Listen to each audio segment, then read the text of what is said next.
Hello and welcome back to another episode of the HRER podcast, where we delve into the world of HR emergencies and scandals.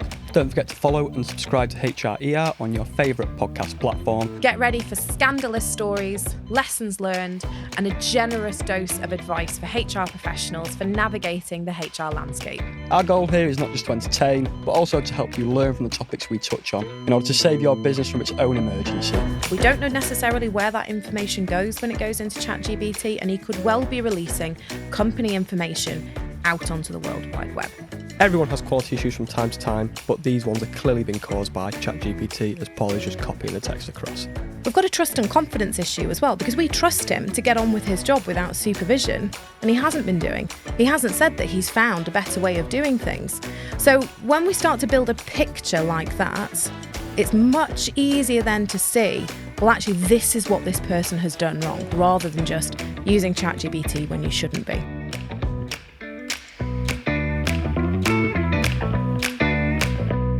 Hello, and welcome to our second ever HRER podcast by Heroes. Today we've got another juicy story for you. Workplace, not really a scandal compared to the last one, but a hot topic if you like. Again, my name's Ollie Robinson. I'm a software specialist. My name's Alyssa Thursfield. I'm an employment solicitor and the founder of Heroes and Superheroes. Today's topic is AI, specifically in this case, ChatGPT. We're looking at that. It's a very hot topic, as I've said. We've got an email here to run through. A nice example, so I'll read that out for us. Hi, Alyssa. This is a new one for me and no idea how to handle it. You will remember Paul. We had a chat about him 6 months ago about his performance issues. His job is to write new content and knowledge guides for the business and provide knowledge support to customers of our resources. Well, Paul's line manager noticed that something seems to have changed. At first for the better, Paul was completing work quicker and was generally more settled at work. However, a couple of quality issues were spotted, specifically with the accuracy of some of the content. We have a monitoring clause in our contracts, so we reviewed his computer activity and found that Paul is using ChatGPT to complete his work and is spending the rest of his time watching snooker and playing virtual poker online. Everyone has quality issues from time to time, but these ones are clearly being caused by ChatGPT, as Paul is just copying the text across. It feels like cheating, but technically his work is getting done, so I'm not sure where we go with this. So, like you say, real hot topic. And actually, you think, well, you can understand why the employer would be a bit stumped here. Saying, well, technically the work's getting done, but it's not being done in the way that we would expect. And we've got quality issues as well. So there'd be a few queries that I would want to establish from the employer here. He's given us quite a lot of detail, but we haven't actually got everything that we need yet, really, for us to kind of delve into some advice here. So I would be going back and asking for a bit more information, such as, do you have a policy about AI? Have you got a rule book that says what we can do with it and what we can't? And also, what does your GDPR policy say? Because if he is plugging in company information into ChatGPT, potentially he could be in breach of your GDPR rules. We don't know necessarily where that information goes when it goes into ChatGPT, and he could well be releasing company information out onto the World Wide Web. So initially, I'd be going back and asking for, do you have these policy documentations? Are there any rules in place? If we don't have rules in place and there's no policies, it's not, oh, well, try harder next time. There's still something that we can do about this, but we've got to get into the nitty-gritty and making sure that we are dealing with this in a good procedural way. Okay. You mentioned there an AI policy. Mm-hmm. Is that something you're seeing a bit of this year? People are more interested in that sort of setup? Yeah, Because top of of the shopping list. People want AI policies, even if they don't really do anything with computers, even if their staff aren't really using them. They want an AI policy because the internet tells them they need one. So it's absolutely something that we're getting asked for regularly. And what I would say with most businesses is they are setting out the ground rules for how AI can or can't be used with work. So in my world, for example, legal resources, we're seeing very clear messages from the big providers. Do not copy and paste our resources into ChatGPT. They don't allow it under the terms of their licenses. That is their intellectual property. They own that information. They don't want it being circulated on the internet in that way. If you have a company that has no idea what they are talking about when it comes to AI, it could be very basic. It might be you don't even want people going on ChatGPT in the workplace. Or it could be, yes, we'll use it, but within these parameters, and this is the information that you can and can't put into there. Interesting. Another thing as well from that email there, the first thing that sort of jumped out to me, I'm obviously a little bit green around the whole employment law scene. The monitoring clause. I imagine that's like quite a keen preventative measure. That's something you see a lot of as well. Absolutely. And, you know, that's how they've established what it is that he's doing here. So, you know, gold star that they've got the monitoring clause in there, Absolutely. and they're using it to, you know, look at, they've seen a change in this guy's performance. They've seen a change in the way that he's working. And the only way that they're necessarily going to establish that is either by speaking to him or monitoring what he's doing. My preference would always have been first to have that conversation with him rather than jumping straight to monitoring. But Okay. provided that they are following the terms of that monitoring clause, they can look at his computer activity and see what's going on. And what's been established in this case is that he is on work time using his computer, a work computer, to watch the snooker and play virtual poker. Those are not work activities. That's not what he is paid to do. I very much doubt he's a pro poker player, eh? I'm going to go back to my notes now. Got a few more questions to ask you, obviously. First of all, from an employer standpoint, so how can AI be exploited for cheating at work, and what are some common examples? So I think what we need to get to the bottom of here is that cheating word, because someone may say, well, if the work's getting done, how is that cheating? And where the word comes from in this context is where you see school kids using it to get their coursework and their homework done.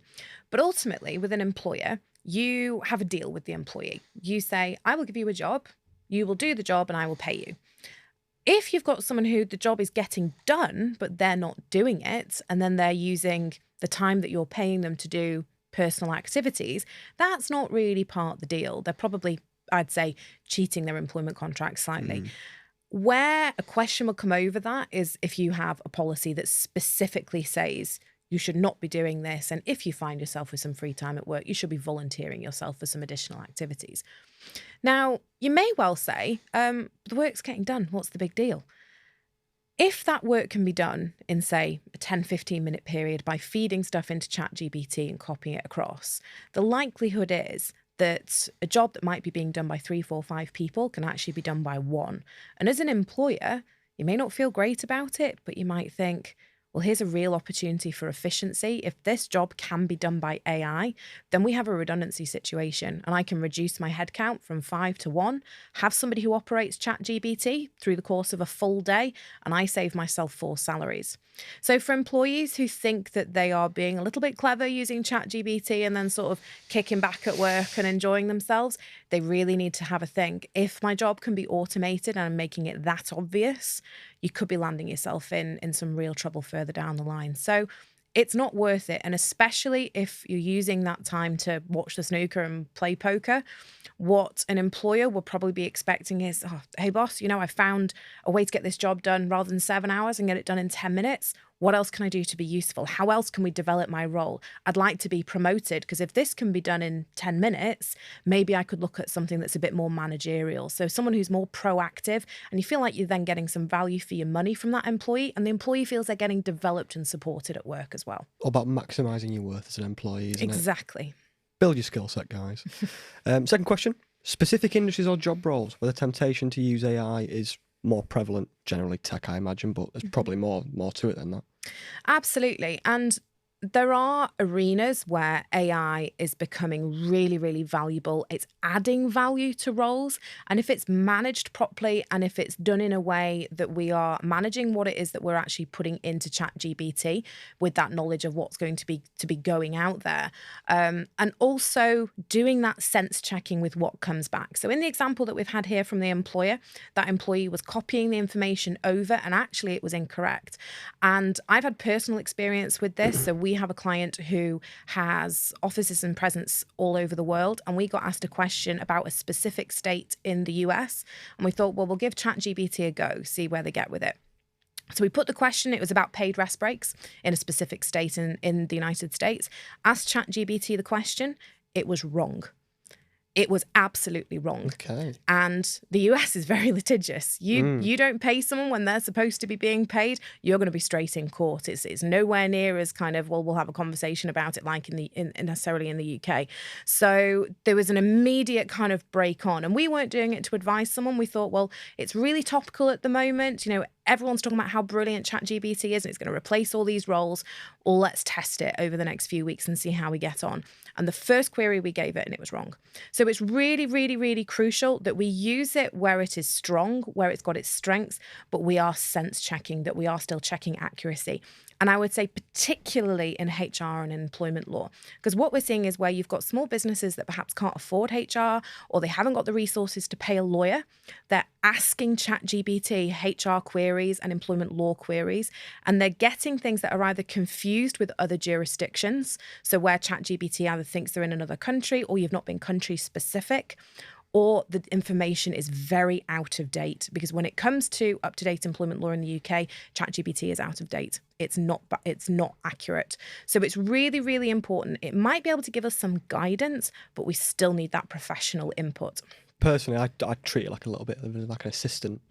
Like I'll use it and but then you proofread these things and sort of sense check, like you said there, don't you? Exactly. So treated properly, it can be a really useful tool. But we also need to be very careful about what information we're putting into it. So if you're copying and pasting your company's terms and conditions or your own intellectual property into it, you are releasing that out onto the internet for anybody else to use. So in my world, where we've got legal resource providers, they are putting the brakes on this, saying, do not copy our content into ChatGPT. You're breaching the terms of your license if you do so, because ChatGPT will take that information, and then if somebody asks a query and it wants to use that, it could well amalgamate that into an answer that's not correct.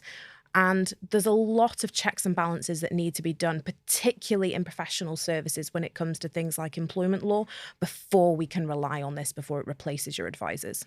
We can't rely on the robots too much, can we? Can't rely We've on all seen iRobot. It doesn't end well. No. Next question. How can HR professionals and employers stay ahead of the curve to detect and prevent AI-driven cheating in the workplace? So I would say with this, you need to know your staff. So really, you should know what is within their kind of wheelhouse and what their style is.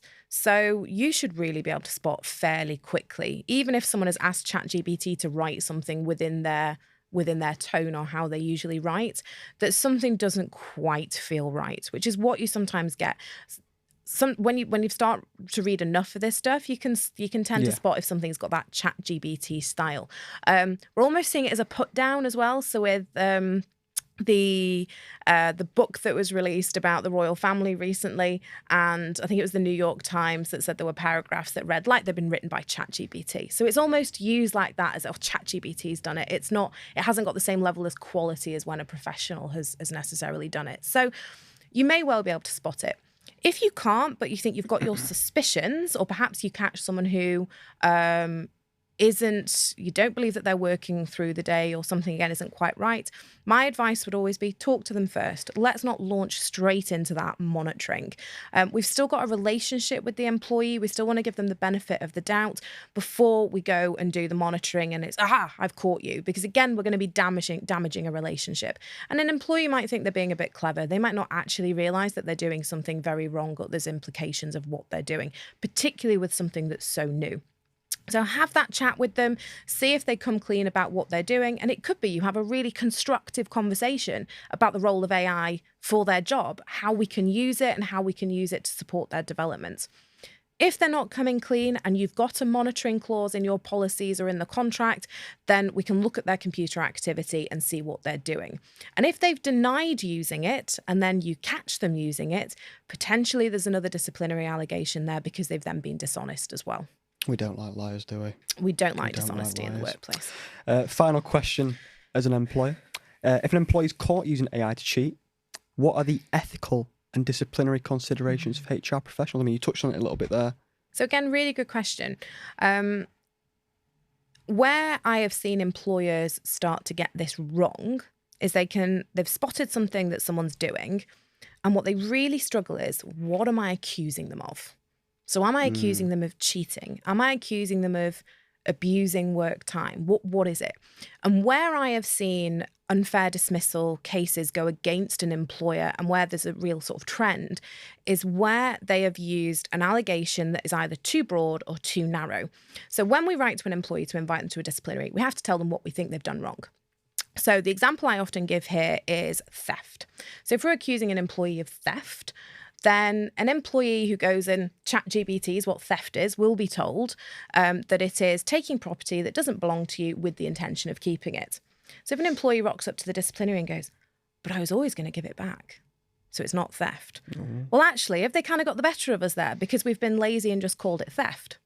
But if we say you took company property and you took it off the premises, which isn't allowed, you kept it at home for a period, which is also not allowed, and you haven't yet brought it back, well, we're probably going to get them somewhere within that. So what I often say to employers is, let's really get down to the nitty gritty of what we are accusing them of.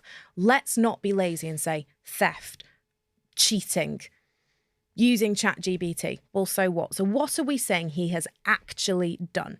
So he is paid to work a 7-hour day. He's not working a 7-hour day. Company policy in this situation said he wasn't supposed to use company equipment for personal use. Well, he's been watching the snooker and playing poker. So we've got two things there already. We've got a trust and confidence issue as well, because we trust him to get on with his job without supervision, and he hasn't been doing. He hasn't said that he's found a better way of doing things. So when we start to build a picture like that, it's much easier then to see, well, actually, this is what this person has done wrong, rather than just using ChatGPT when you shouldn't be. So it's a real key point, and it's something that I really kind of hammer home to employers. Don't be lazy with your list of allegations. Really, really get down to it. What are we accusing them of? And can we break it down into steps that the employee will understand as well? Because if you send him a letter and say, well, you've been using ChatGPT, he might go, well, where's the bit where you're saying I've done something wrong? What are you accusing me of? Where's the accusation? Exactly. Yeah. So it's better for the employee because they can really understand what they've been accused of, and they can prepare properly for that meeting. But also for us as employers, we're very, very clear on which rules we think have been broken. There's the old adage, isn't there? The devil is in the detail. Exactly. And that's what you're looking for, isn't it there? Wonderful. We've got a few to run through from the employee standpoint. I'm conscious of time, so we'll bat through. So this is the AI abuser. I have a high workload. Why shouldn't I use AI to be more efficient and productive with my time? So it would probably make sense, you think, if I've found something that's going to make my job easier. But we've got to come back to, well, why are you at work?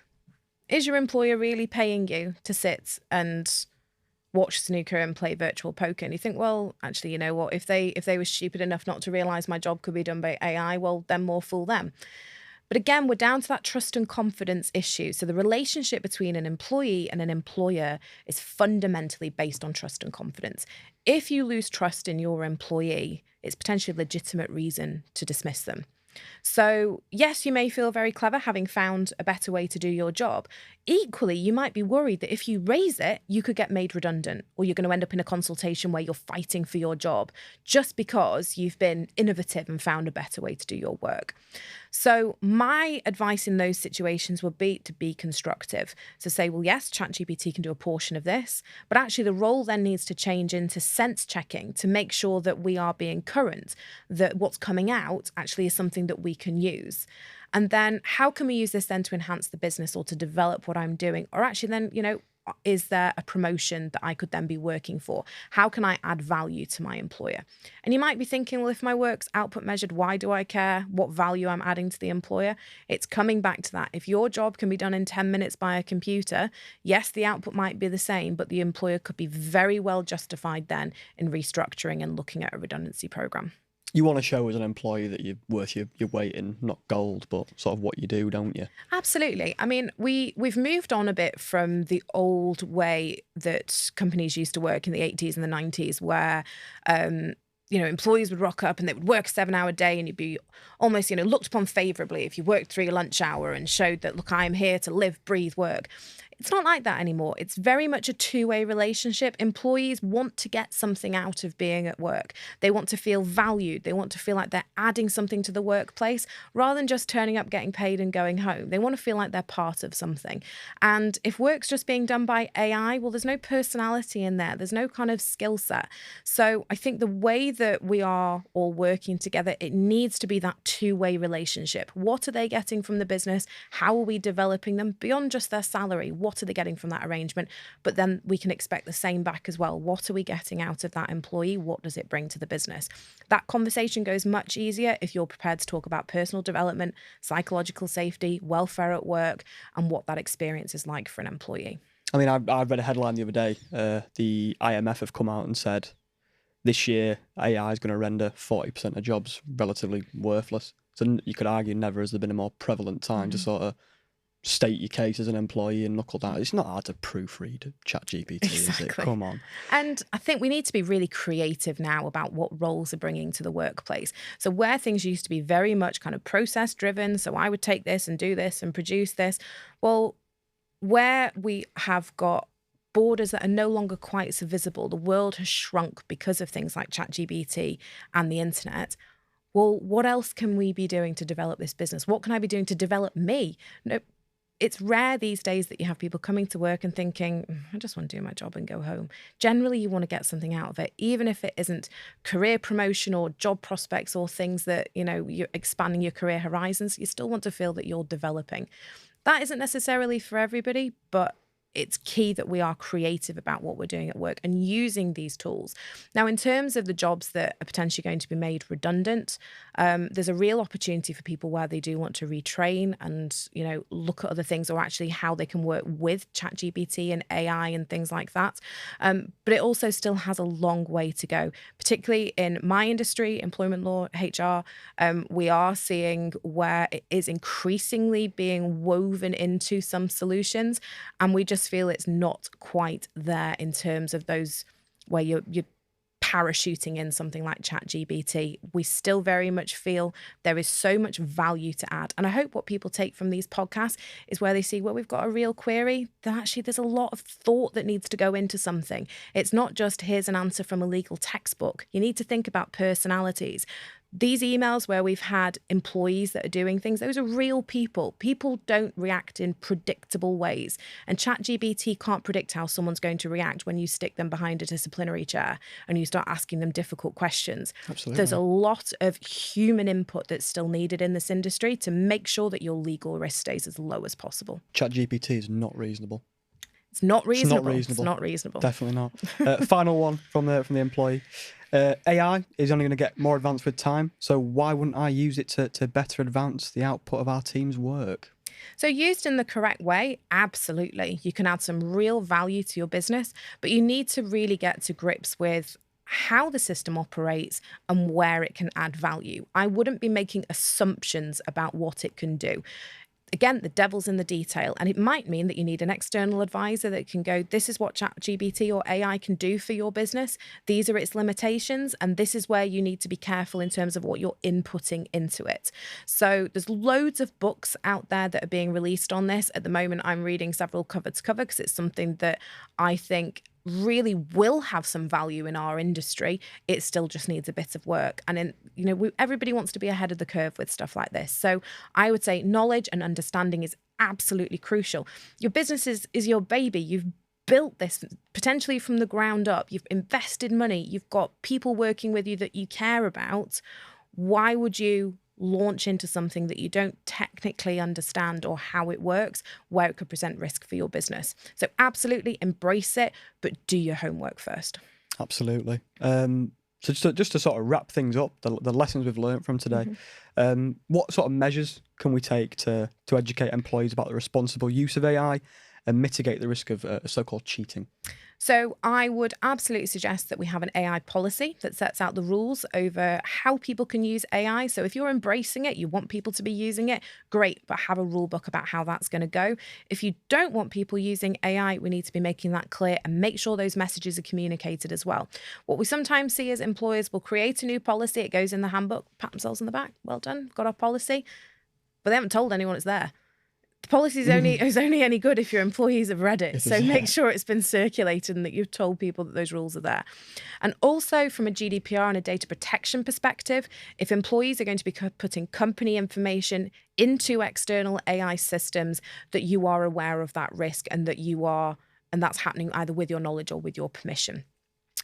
In terms of processes, if you do catch somebody doing something that they shouldn't be doing, be very clear on what we're accusing them of. So break those allegations out so that we're really, really clear on it's not just, oh, you've been caught using ChatGPT. It's not necessarily a negative thing, but what is it that they've done wrong? And making sure that we follow a full disciplinary process, as we would always say. So inviting them to the meeting correctly, that we're holding a full disciplinary hearing, that we're reasonable in terms of the outcome, and that we give the chance to appeal. And if it's something like AI, ChatGPT, where people go, well, I didn't know I was doing anything wrong. I thought I was being more productive. Is that serious enough to dismiss? I'd say probably not. We might want to be giving a warning, perhaps having a bit of an education session with them where we have a chat with them about it. I would really kind of hang fire where it's someone who genuinely didn't realise they were doing something wrong and they had the best of intentions. I'd be questioning whether that's suitable for dismissal. And that needs a human touch. Needs the human touch. AI doesn't know how people feel. Exactly. Doesn't. And don't get AI to write your policies. God forbid. Yeah, I mean, I imagine that's probably all we've got time for today. But been great talking again. Mm-hmm. Nice little story to go through. Ollie, my brilliant co-host, thank you very much for chatting to me today. And for those of you who are listening or watching on demand, thank you so much for tuning in. Do we say tuning in anymore? Is that very 2000s? I think it's fine. Look, whether you're watching us, whether you're listening, we hope that you're enjoying the content. And don't forget to check back in with us in a couple of weeks when the next episode drops. Like, comment, subscribe, all the good stuff. Cheers, take care. Until next time, we're your hosts signing off from HRER. Take care of your HR and may your workplace be disaster-free. Before we go, a big thank you to you for tuning in, and don't forget to subscribe. If you have your own ER stories or suggestions for future episodes, reach out to us at Heroes or on social media, or even hrer@heroes.co.uk. As we navigate the maze of workplace blunders, remember that no organisation is perfect, but by sharing these stories, we can all work towards creating healthier, happier and more productive workplaces.